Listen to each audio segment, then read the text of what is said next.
Hello everyone, welcome to my new cooking blog. আজকে আমি তোমাদের সাথে শেয়ার করছি দই চিকেনের রেসিপি। ব্যাঙ্গালোরে এখন বেশ গরমটা পড়েই গেছে, তো গরমের শুরুতেই ভাবলাম দই চিকেনের রেসিপিটা তোমাদের সাথে শেয়ার করা যাক।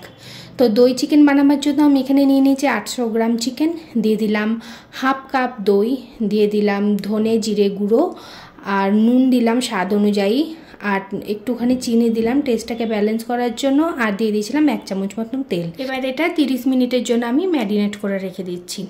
ততক্ষণে একটা পেস্ট বানিয়ে নিই। এখানে আমি নিয়ে নিয়েছি 3টে মিডিয়াম সাইজের পেঁয়াজ, আর নিয়ে নিয়েছি 1 ইঞ্চি মতন আদা নিয়ে নিলাম রসুন, তারপরে অল্প একটু জল দিয়ে দিলাম, আর কাঁচা লঙ্কা দিলাম। তো ঝালটা তোমরা তোমাদের টেস্ট অ্যাকর্ডিং অ্যাড করো। আমরা ঝাল যেহেতু একটু কম খাই, সেজন্য আমি লঙ্কাটা কমই ইউজ করি। এরপর একটা মিহি মসৃণ একটা পেস্ট আমি এখানে বানিয়ে রেডি করে নিয়েছি।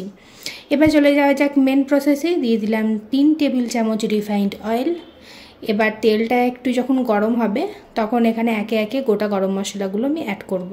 দিয়ে দিলাম দারচিনি, এলাচ, তেজপাতা, দিয়ে দিলাম শুকনো লঙ্কা আর লবঙ্গ।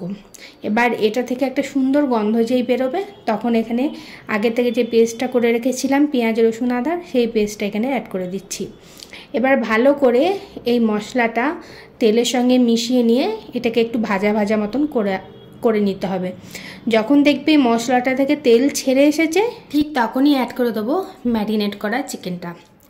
এবার চিকেনটা অ্যাড করে দিয়ে গ্যাসের ফ্লেমটা এখানে আমি বাড়িয়ে দিয়েছিলাম, আমি ইন্ডাকশানে রান্না করছিলাম, তো ইন্ডাকশানের আঁচটা আমি বাড়িয়ে দিয়েছিলাম এখানে হাই ফ্লেমে। প্রথমে এটাকে ভালোভাবে মশলাটার সাথে মিশিয়ে নিতে হবে, নাহলে প্রচুর জল বেরিয়ে যাবে, সেই জলটাকে মারা তখন আর সম্ভব না।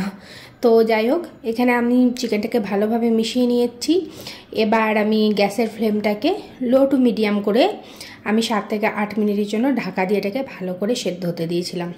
7 থেকে 8 মিনিট পর ঢাকাটা খুলে নিয়েছি। ওপর থেকে দিয়ে দিলাম গোলমরিচের গুঁড়ো, আর দিয়ে দিলাম কাঁচা লঙ্কা। এরপর আবারও সমস্ত কিছুটাকে খুব ভালোভাবে মিশিয়ে নিচ্ছি। মিশিয়ে নেওয়ার পর আবারও আমি এটাকে ঢাকা দিয়ে 7 থেকে 8 মিনিট মতন সেদ্ধ হওয়ার জন্য রেখে দেবো, পুরোটা রান্না হবার জন্য। তো এই সময় গ্যাসের ফ্লেমটা মিডিয়ামে থাকবে, লো করিনি, মিডিয়ামে রেখেছিলাম। তো 7 থেকে 8 মিনিট পর আবার ঢাকাটা আমি খুলে নিয়েছি। চিকেন একদম পারফেক্টলি রেডি হয়ে গেছে। এই পর্যায়ে কোনো রকম জল কিন্তু আমি এখানে ইউজ করিনি, একদম জল ছাড়া এটা রান্না হয়ে গেল। নামাবার আগে একদম ফ্রেশ ধনেপাতা এখানে আমি কেটে দিয়েছি, ওপরে ছড়িয়ে ঢাকা দিয়ে এটাকে আমি 5 মিনিটের জন্য স্ট্যান্ডিং টাইমে রেখে দিয়েছিলাম। তো 5 মিনিট পর ঢাকাটা খুলে নিলাম।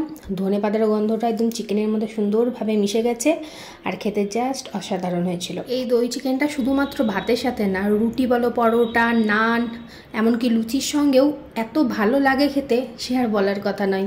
তোমরা যদি রেসিপিটা দেখে থাকো, অবশ্যই একবার ট্রাই করবে, আর কমেন্টে অবশ্যই জানাবে কেমন লাগলো আজকের ভিডিওটা।